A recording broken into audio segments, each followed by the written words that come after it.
Hello boys and girls, Miles here, and today I'm going to be bringing you another life story. I haven't actually done a life story since the 19th of July, which is a bit crazy that it's been that long. It's been nearly 3 months since I last did a life story, which is a bit of a mad thing, but we're doing one now, which is all that matters. And as you can tell by the thumbnail and the title, this life story is about how I sent someone to hospital. And I'm actually going to get straight into this. At the time of this, I think I was either 6 or 7 years old. I was in year 2. So, you know, if you're American, you don't have a clue what year 2 is. I've been about around the age of 6 or 7. So, you know, I've been an absolute nutter since the early days of my life. So, yeah, I'm warning you, don't piss me off. But anyway, yeah, it's not really that nutty.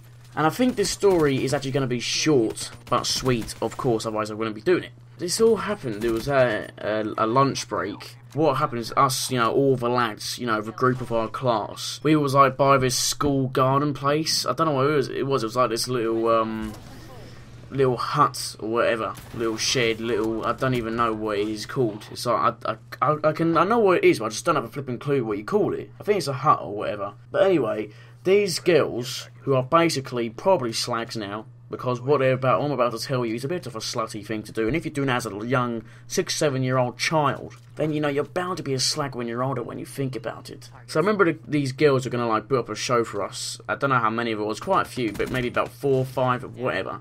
Something around that number. There's quite a few of them actually, about the same number as girls as there were boys, and I think they was going to give us a little dance or something, not like anything like that, like, you know, we're not going to start throwing money at them. It was just, I don't know what they was doing. I think they was like going to do a dance for a show, and I was going to show us. I can't really remember exactly what I was going to do this dance in front of us. And, you know, us lads all getting excited. We were like, oh, come on, sit down, you know, let's watch this and all that. And one of the kids who was about to sit down, I was really excited to watch it because I'm an absolute geezer, as you can tell. You know, I want to see some girls dancing in front of me. So because I was so excited, everyone was sitting down, and I kind of like pull this guy down to get in his seat, not in like just to get like, oh yeah, sit down, yeah, let's all sit down, like in like a friendly way, like to pull him down to help him get in his seat. I think I pulled him down maybe a bit too hard and a bit too fast, or maybe he just lost his balance. I think he was a bit of both. I pulled him down a bit too fast, a bit too hard, and he lost his balance. He ended up smashing his head on the seat pretty much. And yeah, at first I didn't actually think it was that bad, but he just started bursting out crying, like properly crying, and it was like really, really awkward for me. I felt like a bloody murderer, and I didn't actually think it was as bad as obviously the title of the video, because all we did was just like fell over. To me, I just thought, you know, it was a bit of a bump of the head, and there we go. He'll cry for a little bit, get out of the system, and then we'll all be fine. And he was just crying a lot, like for a very long time, and very like powerful crying, I guess you could say. You know, everyone was all concerned, and I was concerned, and I felt like really, really guilty at the same time, of course. But I didn't really mean to do that, obviously. So what happened is all like, I think a few of them went off, a few of the girls, a few of the boys went off to get a teacher, not to like snitch on me, be like, oh, Miles just killed someone nearly, or bloody hell, he's beating the fucking shit out of him. Nothing like that.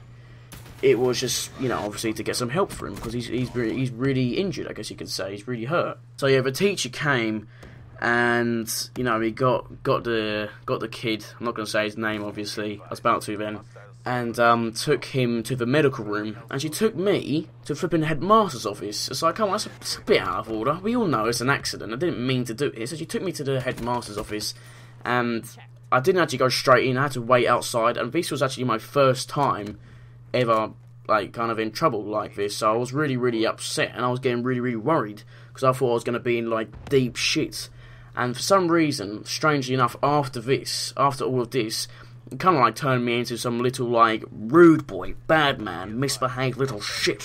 I didn't really, but for some reason, after this, like, teachers just didn't faze me, and I used to always be misbehaved all the way up until I finished school, which is a bit strange. I don't know why. I obviously just enjoyed this slightly for some, you know, incredibly strange reason. So I was waiting outside. As I said, I was really upset and really worried, and felt really bad at the same time, obviously wondering like, oh, what's happened to this kid, like, is he alright? And whilst I was waiting outside the headmaster's office, I saw an ambulance pull outside, and I was like, oh, I wonder what that's there for.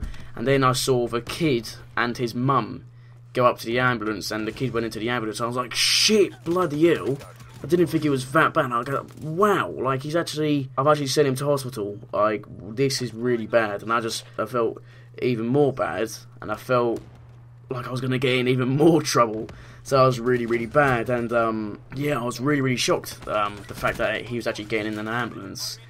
And the headmaster came in and saw me, and I was really, really, really upset. And I found pretty, I was crying. I have to be honest, I was crying. It was my first time ever in trouble. I was 6 or 7 years old, so leave me alone. Don't bully me, because I'm pretty sure. I would have assumed that everyone's been there, but I was 6 or 7 years old, come on. So I was bound to be upset. And yeah, she was kind of, she was alright. She didn't really tell me off or anything. Obviously, she knew it was an accident. She could tell it was an accident. And she obviously knew I was really, really upset and felt bad and all that. So she basically just told me, like, asked me what happened, and I told her the truth, of course. Then yeah, she just pretty much, left it from there. I didn't get in trouble, thankfully. She just, wanted to hear my side of the story. He knew it was an accident, obviously. He was actually one of my best mates at the time, and all the way up until finished school. I don't really speak to him anymore. I haven't spoken to him for a very long time, because that's what just happens when you finish school. You kind of lose touch with quite a few people. So yeah, that is pretty much the end of the story. And all I've got to say is, if you ever get in a situation of when you want to, pull someone down and get them in their seat, just be a little bit careful, because you never know, you might just send them to hospital. So anyway, that's going to wrap it up for now. Hope you guys did enjoy this video, and I really hope you enjoyed this life story. It's been a long time, as I said at the start of the video, so thank you all so much for watching. If you enjoyed, please hit the like button down below. Don't forget to comment, subscribe if you're new, follow me on Twitter, and I will see you later.